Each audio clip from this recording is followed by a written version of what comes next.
অভয়বাজে হৃদয় মাঝে প্রতিপাদ্যে 2 দিনব্যাপী উদযাপিত হচ্ছে রবি রশ্মির 27তম বর্ষপূর্তির অনুষ্ঠান।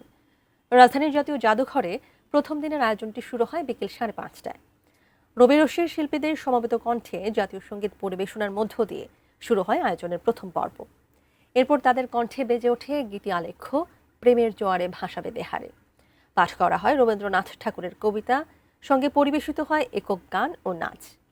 রবি রশ্মির প্রথম দিনের আয়োজনে রবীন্দ্রসঙ্গীতে বিশেষ অবদানের জন্য বিশিষ্ট রবীন্দ্রসঙ্গীত শিল্পী এম মহিউজ্জামান চৌধুরী ময়নাকে দেওয়া হয় বিশেষ সম্মাননা।